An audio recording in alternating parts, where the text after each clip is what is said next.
Buenas noches, esto es Zona Franca y yo soy Daniel Pacheco.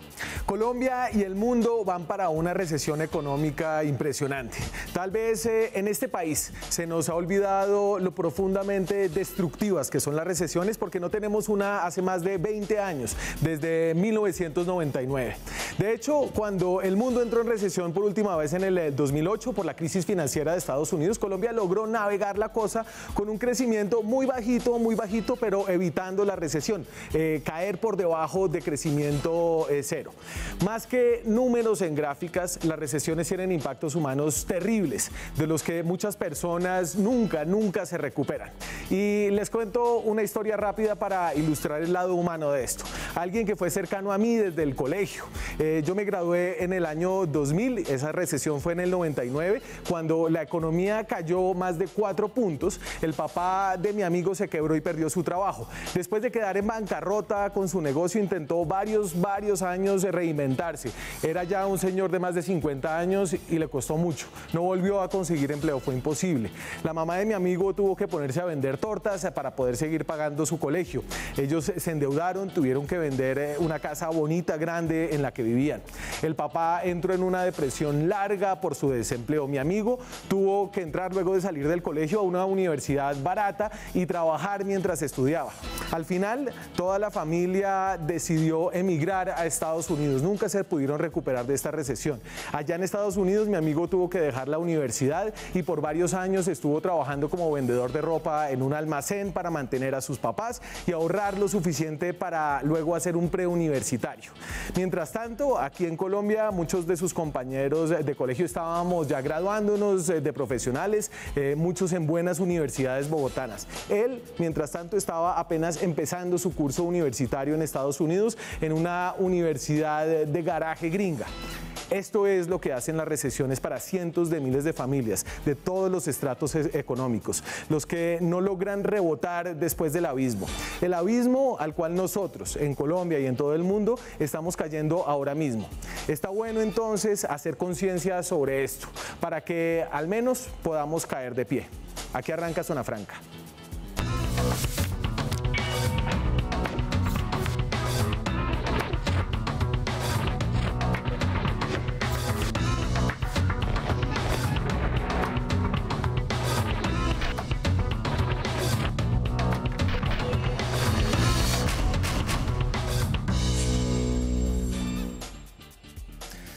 Caer de pie en una recesión no significa que uno no se vaya a quebrar todas las piernas, pero al menos es mejor que caer de cara, porque vamos cayendo.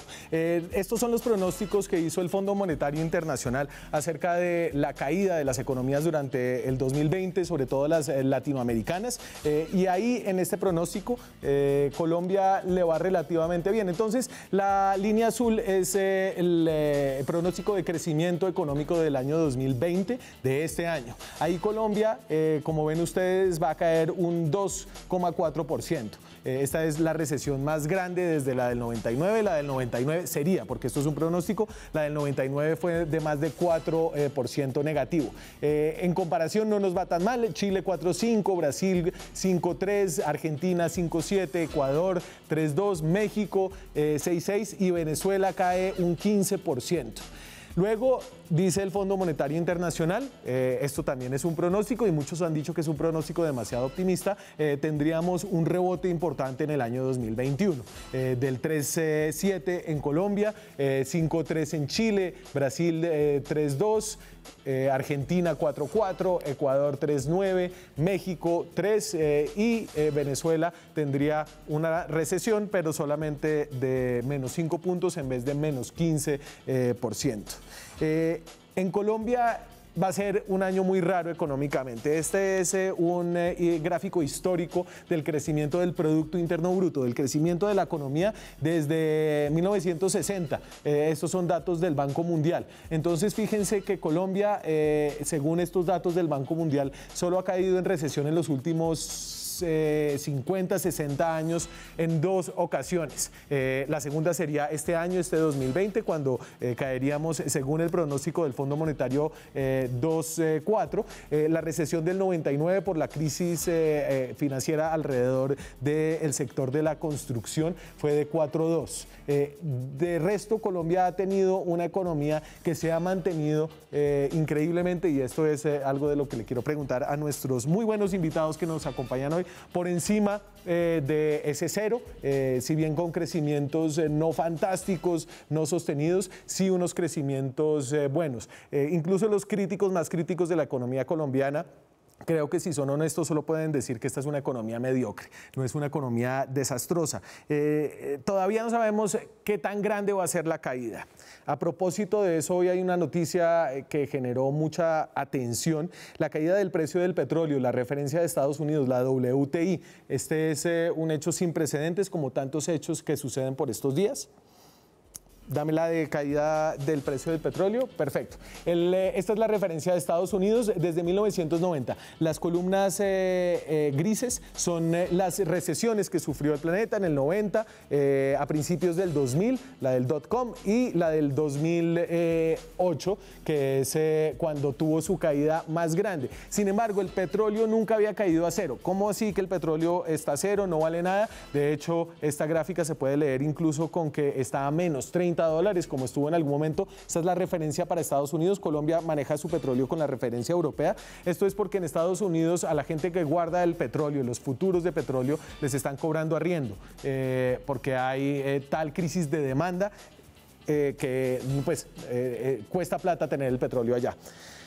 Para entender esto, voy a conectar vía Skype desde aquí, desde Bogotá. Está en nuestro barrio a Salomón Kalmanovitz. Salomón Kalmanovitz es uno de los economistas vivos más importantes que hay en Colombia. Fue codirector del Banco de la República, entre otros muchos cargos, que ha tenido una carrera de 50 años de docencia universitaria que estaba celebrando por estos días. Fue codirector del Banco de la República cuando tuvimos nuestra última recesión en el 99. Salomón, es un gusto saludarlo. Muchas gracias por conectarse. Yo, vecino Daniel, ¿cómo está? Me gustó mucho su entrevista con Ricardo Ávila en Don Juan. No, pues era en Caras, no en Don Juan. Eso, en Caras. Dice usted que se ha vuelto cada vez más afilado, pero también cada vez más gruñón. Sí, pues el grumpy old man, como dicen los gringos. Entonces, sí, fue como más impaciente, más malhumorado. Pero eso está muy bien para las columnas, Salomón. Venga, eche un poquito de memoria para los que, como yo, tal vez está tan lejos esa recesión del 99, y para tratar de ambientarnos a lo que va a ser esta recesión del 2020. ¿Qué estaba pasando en ese momento? ¿Cuáles fueron las consecuencias más destructivas para la economía de ese momento? Bueno, la economía colombiana estaba en una burbuja de crédito como el resto del mundo, y el sector de la construcción estaba boyante. Había pues mucha especulación en torno a la finca raíz, muchas inversiones de alto riesgo. El sector financiero también estaba prestando a manos llenas, sin ningún cuidado. Pues en las etapas de prosperidad, pues los agentes se vuelven aventureros, y aquí también teníamos eso. Y eso estaba sucediendo a nivel mundial. La crisis se origina en Tailandia. Las economías del este del Asia estaban muy carburando a todo motor, y estaban creciendo al 8 o 9% al año, y había muchísimas inversiones allá. Y de pronto Tailandia empieza a tener problemas pagando su deuda externa, y eso se va contagiando a país tras país, incluyendo a Corea del Sur. Después pasa a Rusia. Rusia declara moratoria de su deuda como hacia finales del 1998. y aquí también empieza a pegar con una salida muy fuerte de capital, una fuga de capitales que dejó a la Sí. economía en sus reines, una devaluación muy fuerte, y digamos eso dio lugar pues a una recesión muy profunda el primer año y pues a la quiebra de muchos agentes que habían estado en la construcción y bancos que le habían prestado a estos grandes proyectos faraónicos que también se estaban haciendo en ese momento. Y uno tiende Entonces a, fue uno tiende a pensar que las ¿cómo es? recesiones llegan y pasan y de pronto entonces uno ve que la línea de crecimiento del PIB ya se mejora y simplemente fue un bache de un año. Pero esa recesión tiene y ha tenido unas consecuencias de largo aliento en la economía de nuestro país, ¿cierto? Pues verdaderamente nos fue bastante bien comparando pues, con otros países o y nos fue relativamente bien porque pues, no hubo un colapso del mercado mundial. Y por el contrario, China siguió carburando y China siguió demandando materias primas y los precios de las materias primas se recuperaron rápidamente y la economía pues duró en recesión en el 99, 2000, 2001, ya en 2002 está empezando a salir y en el 2003 ya registró un movimiento positivo, 2004 estaba recuperado, 2005 estábamos bollantes nuevamente. Claro. Entonces nos tocó pues, la fortuna de que China siguió creciendo con mucha fuerza y arrastrando a la economía mundial. Mientras el impacto financiero fue absorbido, pues hubo política de salvamento de la mayor parte de los bancos y digamos eso también se hizo a tiempo y logró pues que la crisis no se reprodujera durante muchos más años que es lo que pasa generalmente. Y ahí tal vez hay diferencias con lo que podría pasar en esta crisis, en una crisis que no deja, digamos que a nadie en una buena posición, ni siquiera en el entorno internacional. Pues eso es lo que yo me temo, de que estamos en una total desconocimiento de cuánto tiempo va a durar. Pues el Fondo Monetario yo creo que está muy optimista pensando que ya en el tercer trimestre se ha superado la pandemia. Pues hay unas gentes que dicen que, pues, digamos, algunos pronósticos de Estados Unidos que lo ven mucho más serio y que durante todo este año Estados Unidos no va a crecer. Este tipo de choques que son tanto de oferta como de demanda pueden tener efectos muy duraderos, o sea que muchas industrias que se quiebran en ese momento nunca se recuperan. Eso le pasa sobre todo a las empresas más débiles, a las pequeñas y medianas empresas. Sí. Entonces no sabemos la extensión de cuánto tiempo el virus nos va a tener en suspenso con la economía en cuarentena o medio en cuarentena. En Estados Unidos el impacto ha sido devastador y a pesar de que la impaciencia del señor Trump por reabrir la economía, eso no va a ser posible mientras esté amenazado incluso con el colapso del sistema hospitalario norteamericano que está totalmente copado por los enfermos y las hospitalizaciones de los más enfermos de coronavirus. Claro. A nosotros todavía no nos ha pegado en esa dimensión. Pero vendrá, pues, ¿no? Bueno, no sabemos. Esa es la incertidumbre que nos caracteriza actualmente. Hasta ahora nos ha ido relativamente bien. No sabemos cómo se verá el futuro. Pues yo he estado tratando de mirar cómo se está aumentando el número de contagiados y está aumentando 6-7% diario. Sí.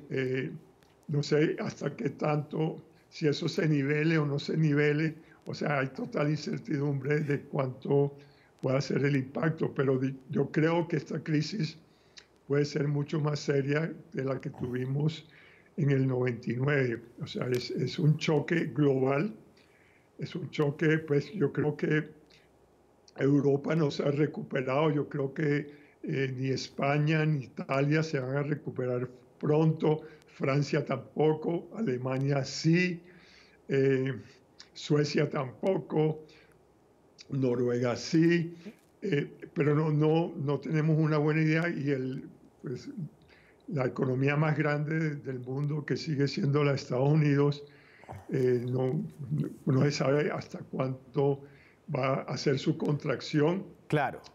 Y China pues parece que está superando la cosa, pero tampoco estamos seguros de que no haya rebrotes en China y también no logre una recuperación que ayude pues a recuperar la demanda global Sí.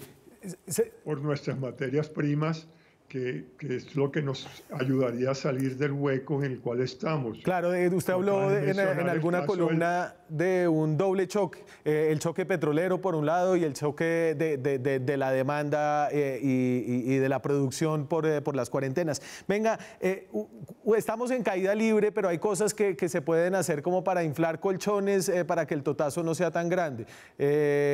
Usted que estuvo ahí en el 99, ¿cree que estamos inflando los colchones para caer un poquito más sobre algo no tan duro?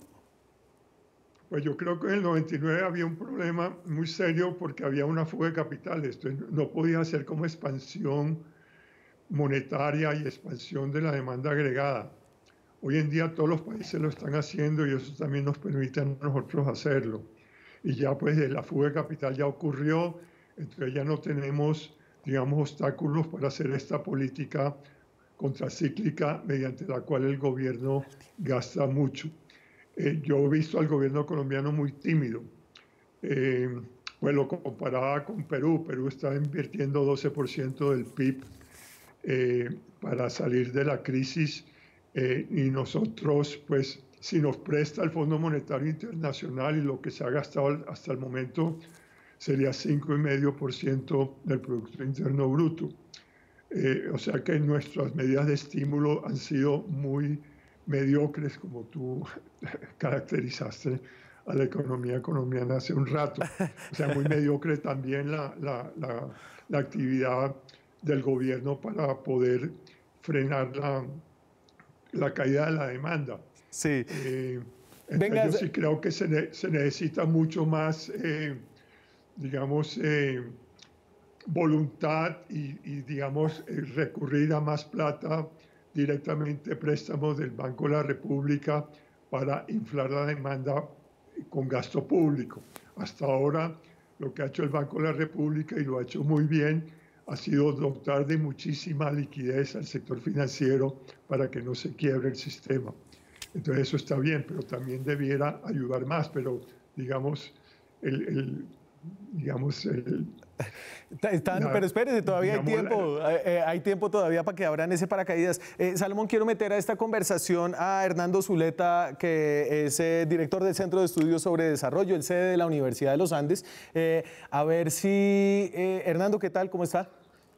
Hola Daniel, ¿cómo va todo? Estamos aquí con el uno de los eméritos de la economía colombiana. ¿Usted quiere meter ahí cucharada, pregunta, comentario, algo para Kalmanovitz? Hola Salomón. No, pues obviamente Salomón tiene un gran conocimiento de todo lo que sucedió en la crisis de fin de siglo. Yo quisiera, digamos, decir que el gobierno sí está, digamos que hay varios problemas. El primero es el problema de la destrucción de vínculos, de firmas y por lo tanto de vínculos laborales. Y otro problema es el problema de la pobreza. Y en la medida en que se paralicen sectores, hay gente que deja de recibir ingresos y puede caer en la pobreza. Entonces, en ese segundo sentido, me parece que el gobierno ha actuado bastante bien, acelerando lo de la mal llamada devolución del IVA, digamos, la compensación, y con estos sistemas de transferencias. me parece que no ha sido tan ágil y eso se entiende pues porque hay dificultades de implementación en defender empresas. Y a qué digamos, ha tratado de llegar a mini pymes, etcétera, pero es difícil. Ahora, hay otro problema y es que no es claro en estas circunstancias cuál es el espacio fiscal. Porque la deuda externa, con la devaluación de la deuda externa se nos trepó 20 puntos, la recesión va a hacer que caigan los ingresos fiscales, cae el precio del petróleo bestialmente, de manera que caen más los ingresos fiscales. Entonces, entiendo la mediocridad de la que hablaba Salomón, un poco como no estamos seguros cuál es el espacio fiscal que tenemos, pero además la salida de la crisis también va a demandar una cantidad de gasto público, porque ahora hay medidas de estímulos que no van a tener mayor efecto. Por ejemplo, el de liquidez y tasas de interés bajitas puede servir para que las firmas no mueran, pero no para que la gente gaste más. Post crisis se tiene que tener más política expansiva. Perdón, Daniel. Sí, no. Ahí para que Salomón me tire la cuchara. Entiendo, Hernando, usted dice, no hay que gastarse toda la inyección tan rápido, esperemos a que caigamos, a ver si tenemos algo para después levantarnos. Digamos que no estoy diciendo que lo debemos hacer, pero entiendo la prudencia del gobierno. Ok, Kalmanovitz. Bueno, mire, por ejemplo, el gobierno le ofrece crédito a las MIPYMES y a las pymes y a la industria en general, y nadie puede tomar crédito si no está vendiendo nada. Entonces, eso no va para ninguna parte. Debiera darle un subsidio a los salarios de los sectores más afectados para que no desenganchen a su personal, para que mantener la demanda más o menos operando, para que no se caigan, pues, no se siga diseminando la recesión a más y más sectores y firmas. Y yo sí creo que en una situación donde el gobierno norteamericano ya tiene un plan de choque de 10 puntos del PIB y está añadiéndole otros 2,5 puntos del PIB en estos días, 12,5 puntos del PIB, nos da un ejemplo que nosotros debiéramos aprovechar y seguir, porque nadie nos va a cascar en la cabeza y no tenemos que ser austeros fiscalmente ni guardar el espacio fiscal que obviamente es muy pequeño y es muy pequeño para todos los países del mundo, pero todos están haciendo lo mismo, que es recurrir a la emisión primaria directamente. Pues Estados Unidos sí se puede endeudar todo lo que quiera, tiene una tasa de interés cercana a cero y eso es lo que está haciendo. Pues nosotros también podemos recurrir a más endeudamiento, pero el Banco de la República tiene que bajar más las tasas de interés, sí, que no lo ha hecho lo suficientemente, nuevamente por esta prudencia mediocre que nos caracteriza, porque pues, no toma las acciones audaces que son necesarias para salvar el momento. Entonces me parece que tanto el gobierno como el Banco Central no están reconociendo ni la gravedad de la situación, ni que todo el mundo en el resto del mundo está haciendo lo que nosotros no queremos hacer, porque tenemos mucho cuidado que no nos vayan a regañar. Salomón. Me parece que eso no es adecuado. Sí, me voy a quedar con Hernando hablando en el próximo segmento, pero antes de despedirlo le quería preguntar una cosita. ¿Usted habría soltado el estado de emergencia sin haber hecho más como lo soltó el presidente Duque? Bueno, no, pues yo estaría soltando algo reactivando algunos sectores que pueden serlo sin poner en grave riesgo la salud pública. Okay. Pero bueno, sí, estaría de acuerdo con que hay que hacerlo y porque el daño económico empieza a ser muy, muy grande. Salomón Kalmanovitz fue codirector del Banco de la República en nuestra última recesión. Su conocimiento es bienvenido siempre, pero sobre todo en estas épocas. Muchas gracias, Salomón, por conectarse con nosotros. Nos vemos ahí en Las Torres. Bueno, gracias, chao. Chao. Hernando, nos quedamos, vamos a hablar del impacto sobre la pobreza, sobre el empleo que tienen las recesiones después de comerciales.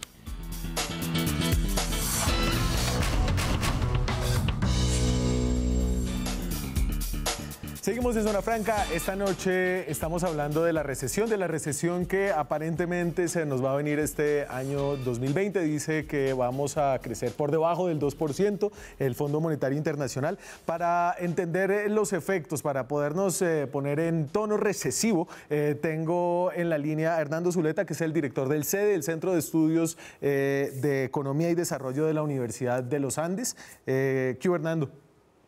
Hola, Daniel. Bueno, ya no tenemos él se describe como un viejo gruñón, entonces creo que se le puede decir así, y de afiladas columnas. Venga, les voy a poner aquí en la pantalla la línea de la pobreza monetaria, que usted no la va a ver, pero usted se la sabe de memoria. Desde el 2008 la tengo. Entonces, en el 2008, el 42% de la población colombiana vivía con menos de 257.000 pesos, que esa es la línea ahorita a precios actuales. Eso lo hemos logrado bajar continuamente hasta el 27%, es un logro enorme, tal vez el logro de política social más grande que tiene este país, pero hemos visto que desde el año 2014 esas disminuciones son cada vez menores y de hecho del 2016 al 2018 hubo un incremento ligero de la pobreza. Hernando, ¿esto qué va a pasar en el 2020 entonces? Bueno, es difícil saber exactamente qué va a pasar, pero podemos hablar de riesgos. Entonces, si uno mira sectores altamente vulnerables, como comercio, restaurantes, hoteles, etcétera, estos sectores altamente vulnerables suman más o menos 4,5 millones de empleos, entre formales e informales. Si a uno le mete, por ejemplo, sectores de la industria manufacturera, que no son directamente vulnerables, pero vía demanda están siendo altamente vulnerables también, podemos sumar más o menos entre 8 y 9 millones de empleos. De estos 8 a 9 millones de empleos, 6 millones son informales, 3 millones son formales, más o menos. Sí. Y los ocupados en Colombia son 22 millones 300, más o menos. Es decir, que estamos hablando de entre 35 y 40% de toda la población ocupada es directamente vulnerable, ¿cierto? Ahora, la pregunta es, ¿esta gente va a perder los empleos o no? Si esta gente pierde los empleos, y la siguiente pregunta es, ¿y si pierde los empleos, es transitorio o es permanente? Y ahí hay hay como dos problemas. Uno es los empleos formales. En general, estamos hablando de personas con mayores niveles de ingresos, de manera que tienen mayor capacidad de ahorro y por lo tanto mayor capacidad de sobreaguar mientras dure la crisis.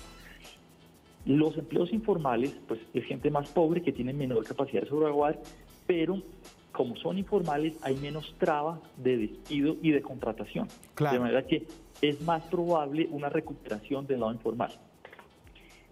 Entonces, teniendo todo esto en cuenta, podemos estar hablando de un incremento en pobreza, en puntos porcentuales de tasa de pobreza, en el sector urbano de entre 12 y 24% de puntos porcentuales. Es decir, podríamos estar perdiendo todo lo que se ganó, y en sector rural entre 6.3 y 30%. ¿Por qué la dispersión es mucho más grande en el sector rural? Porque el sector rural hoy está mucho más protegido, entre comillas, porque no ha llegado con tanta incidencia, con tanta fuerza, digamos, el coronavirus, y porque la actividad agrícola es actividad esencial, entonces está protegida, entre comillas. Claro. Pero entonces, Hernando, y para entender acá, entonces usted dice que esa pérdida de pobreza, evidentemente va a haber un incremento en la pobreza, pero esa pérdida de riqueza todavía no sabemos ni qué tan permanente va a ser, ni qué tan rápida va a ser la recuperación. No.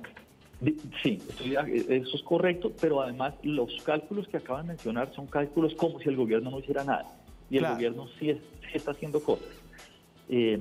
está haciendo un esfuerzo por redistribuir hacia esas personas más pobres. Ahora, no sé cómo vamos a hacer las mediciones de pobreza durante esta época, porque, por ejemplo, hay transferencias en especies, no sé cómo se van a contabilizar, etcétera, pero digamos que haciendo todos estos cálculos, hoy hicimos todos estos cálculos para hacer propuestas. Una de las propuestas era la que mencionaba Salomón antes de irse, y es transferencias, mejor dicho, subsidios al empleo para que las firmas no tengan que cerrar.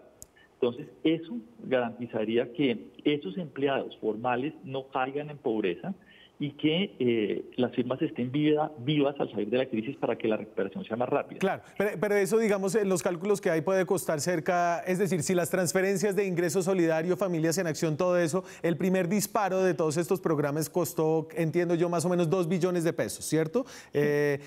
Para subsidiar las nóminas de las pequeñas y medianas empresas, escuché un cálculo que va de más de 15 a 20 billones de pesos. Es decir, es un esfuerzo fiscal enorme, monumental. Ahora, sí. Eso se puede hacer de formas más o menos agresivas, digamos. Y ese cálculo que usted menciona es como si se subsidiara un salario mínimo por cada empleado, pero uno puede hacer un ajuste, digamos, como el que han hecho en Alemania, que es el empleado acepta un recorte salarial, el empleador pone parte y el gobierno pone otra parte. Ahora, por supuesto, hay empresas que no pueden así. Pero digamos, hay que buscar la forma de mantener a flote la mayor cantidad de empresas, pues sin que el gasto se salga de madre. Y entonces, para redondear, Hernando, usted lo que dice es, hay que hacer todo lo posible en este momento para tratar de evitar que las personas caigan debajo de la línea de la pobreza mediante estos programas de transferencias directos en especie, pero también hay que hacer todo lo posible para proteger esos empleos y después, a lo Kalmanovitz, un poquito pensar en las consecuencias fiscales después. No, simultáneamente, porque hay que ver cómo se financia todo esto. El gobierno, digamos, ha hecho el anuncio que generó controversia de echar mano de fuentes de liquidez que ya existen. Sí. En realidad esa es una salida inteligente, porque digamos, no hay liquidez internacional. El gobierno quiere mantener la ortodoxia, es decir, no quiere decir, mire, si no nos alcanza, vamos a emitir. Pero es difícil levantar deuda pública. Entonces lo que está haciendo es, listo, tenemos estas fuentes de liquidez que en principio no son para créditos al gobierno, pero los vamos a usar si es necesario. Esa es una medida inteligente, a medio camino entre la ortodoxia y la heterodoxia. Y bien, y hay otras, digamos que la emisión o la reducción de encajes que hace el Banco de la República, y que después se conecta con la compra de títulos por parte de los bancos, es como una especie, es una forma de darle la vuelta a lo de la emisión directa. Entonces creo que el gobierno está considerando todas las opciones, pero... Y que todavía no sabemos qué tan profundo va a ser esto. No. Okay. No, y entre otras cosas porque no sabemos durante cuánto tiempo vamos a tener estas transferencias.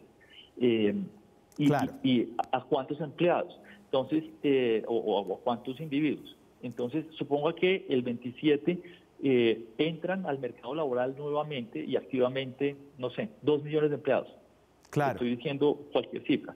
Eso cambia totalmente las cuentas. Claro. Y en dos sentidos. En primer lugar, porque son 2 millones de individuos que van a estar produciendo, pero también van a estar demandando. Por un lado. Sí. Y por otro lado, pues que son individuos que ya no van a requerir transferencias del gobierno. Entonces, ahí viene la siguiente discusión, y es cómo va a ser, hasta cuánto tiempo vamos a tener la cuarentena y cómo va a ser el levantamiento de la cuarentena, el llamado... Aislamiento inteligente. Y ahí volveremos a llamarlo para ver cómo está contando usted los mercados, a ver si cayó o no la gente por debajo de la línea de la pobreza. Esa está buena para los economistas. Muchas gracias, Hernando, por habernos acompañado. No, muchas gracias por la invitación. Nosotros seguimos buscando estos ángulos alrededor del abismo de la recesión en el que estamos cayendo. Después de comerciales vamos a hablar con el sector financiero, a ver qué dicen los bancos, ya volvemos.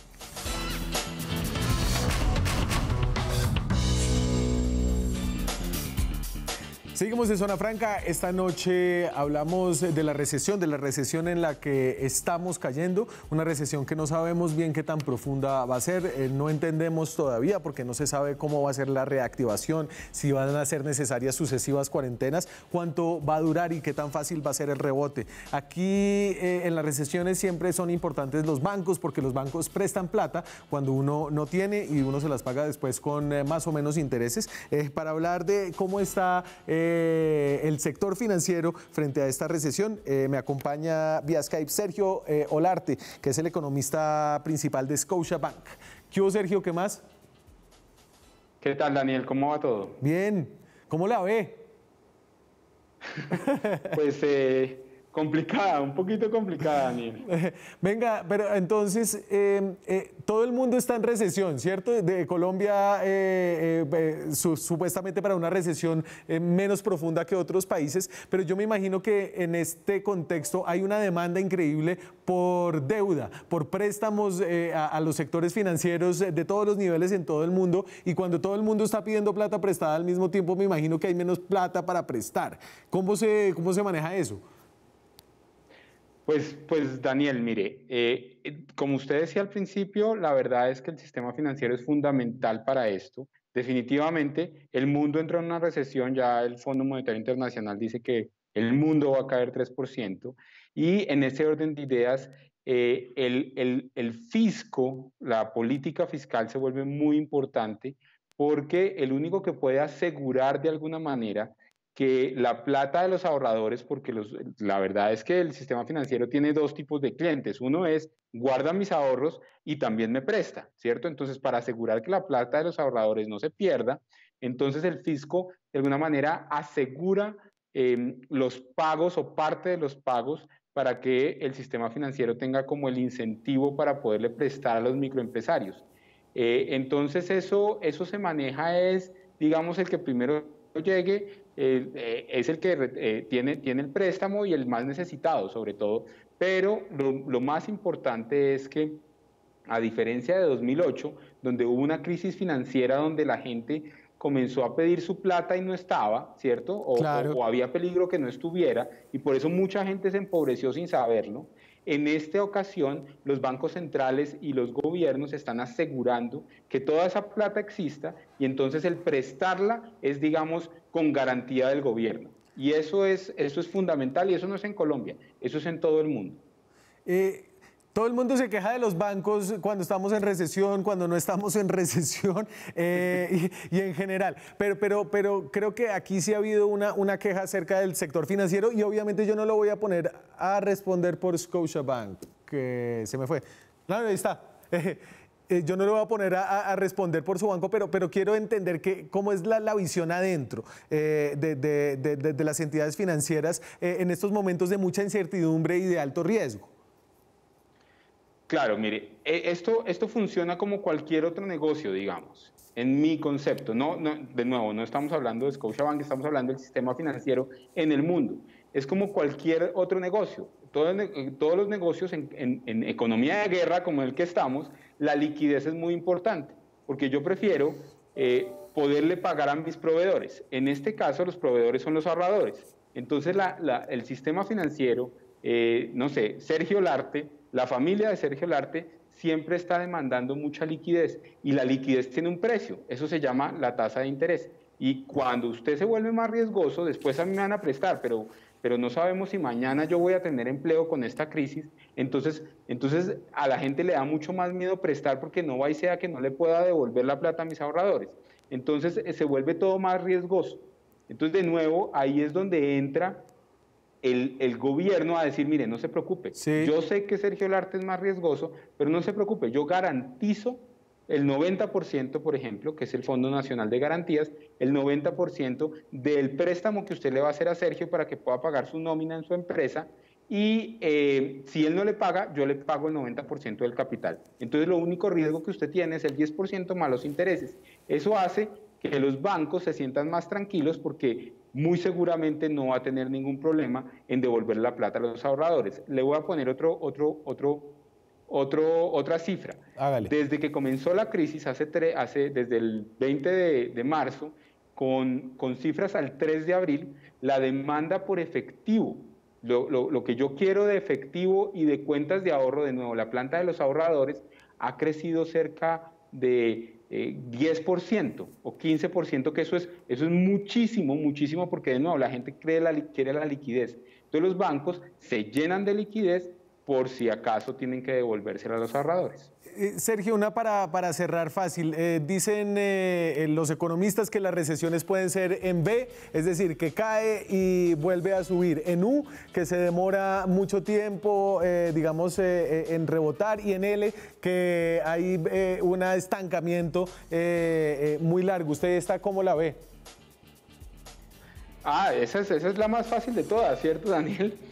Mire, solo hay tres opciones, es opción múltiple, Olarte. Sí. No, mire, la incertidumbre es muy grande, pero lo que nosotros estamos viendo es una recuperación en U de la economía mundial y de la economía nacional. Entonces estamos viendo que esta economía este año puede caer entre 1,5 y 2,3%. Pero el próximo año seguramente va a crecer alrededor de 3,6 o 4%. Pero los números son engañosos. Eso no quiere decir que no haya una pérdida económica muy importante. Claro. El segundo trimestre del año, o sea, en el que estamos viviendo en este momento, seguramente vamos a caer cerca de 8%. Entonces, cuando uno crece sobre una base muchísimo más baja, se demora muchísimo más tiempo en devolverse a donde estaba inicialmente. Entonces es una U, pero una U bastante achatada, digamos. Es una recuperación gradual y sobre todo porque lo que vemos es que la resocialización de la gente se va a tomar mucho tiempo. Entonces el volver a tener el incentivo yo de ir a un cine o de ir a un restaurante o de irme de viaje a un hotel, eso se va a demorar un tiempo y eso hace que la recuperación sea un poquito más lenta. Por eso es que no vemos un rebote, digamos, como debería ser de 7 u 8% el próximo año, sino más bien de 3, 5 o 4%. Sergio Olarte es el economista principal de Scotiabank. Sergio, muchas gracias, como siempre. No, con el mayor de los gustos. Nosotros seguimos hablando de lo que significa que vayamos a caer en recesión. Vamos a hablar con un empresario que está en modo resistencia. Ya volvemos.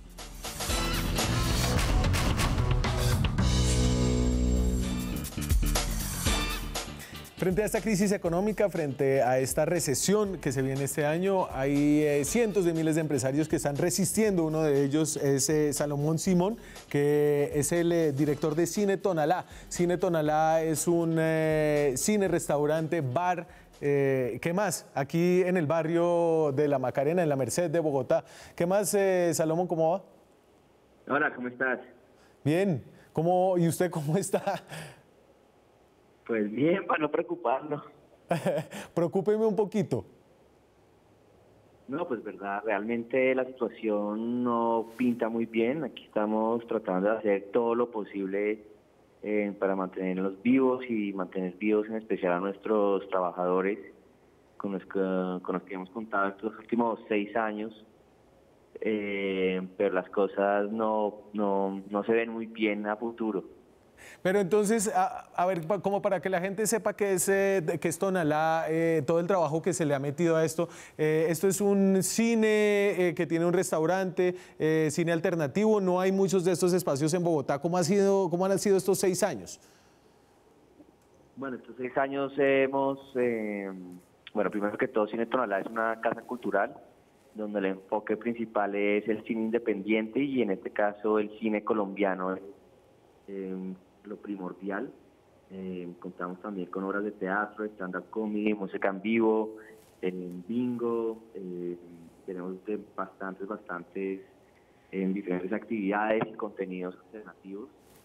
Aparte de eso tenemos un restaurante y un bar que complementan un poco toda la experiencia.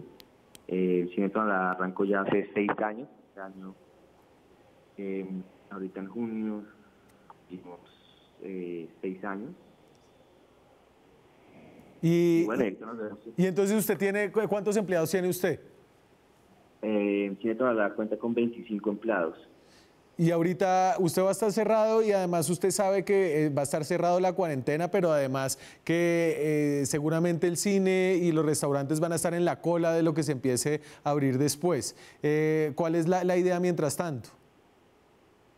Bueno, por ahora tenemos diferentes maneras donde las personas pueden apoyar a Cine Tonalá. Nos pueden apoyar a través de los domicilios. Estamos sacando unos domicilios muy ricos y con unos precios muy asequibles. Nos pueden llamar directamente a Cine Tonalá o nos pueden escribir por WhatsApp o a través de Rappi también pueden hacer pedidos.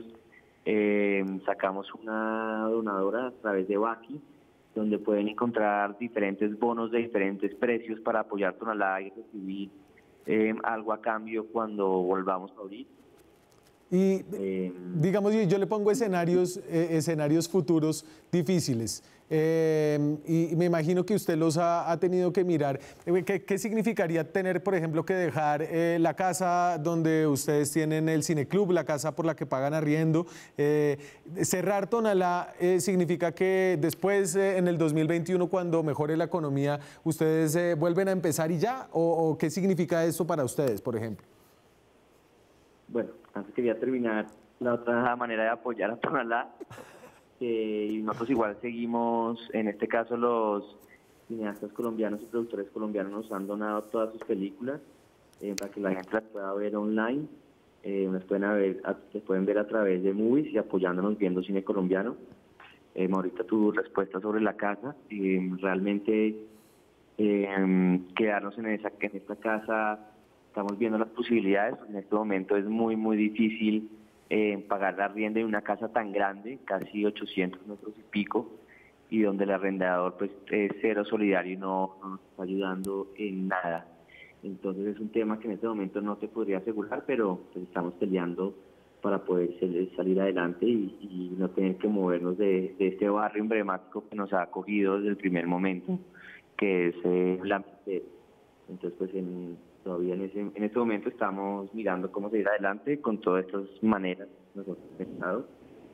Entonces, pues mirar al futuro creo que es un poco difícil. Creo que en esta pandemia o en esto que está pasando, creo que nos toca llevar día a día, tomar decisiones día a día, porque pues, todo puede cambiar en cualquier segundo. El gobierno puede sacar decretos que tal vez ayuden a los proyectos culturales más o sí. No.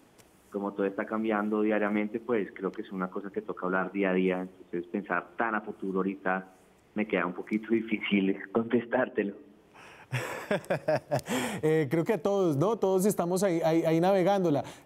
Todos sabemos que sí va a ser difícil, porque me imagino que hay una cantidad de esfuerzo, es decir, más allá de que sea una casa, un cine, hay una cantidad de esfuerzo metido en todos estos proyectos que si se caen o si se apagan, es difícil de recuperar.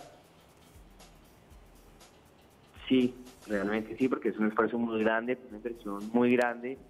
Pues para un proyecto cultural que no estamos hablando de una discoteca, ¿no? Que por lo general una discoteca pues es fácil de recuperar la inversión. Nosotros sí veíamos Tonalá como una inversión a largo plazo, pues ahorita ese largo plazo se terminó antes de lo esperado. Entonces sí, esos esfuerzos de 6 años de crecer la cultura en Bogotá, de ser un punto emblemático de la cultura independiente y alternativa en Bogotá, parece que está llegando a su fin y como siempre pues los espacios culturales siempre son los últimos en la lista de los gobiernos, pues nos vamos a ver más afectados que nunca.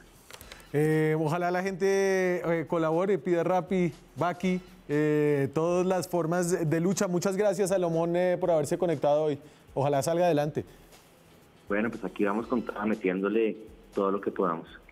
Muchas gracias. Nosotros hasta aquí llegamos, vamos a una recesión. Creo que es bueno saberlo, estar conscientes y tratar de hacer lo máximo posible para que sea lo menos peor posible, que en estos casos será lo único que podemos hacer.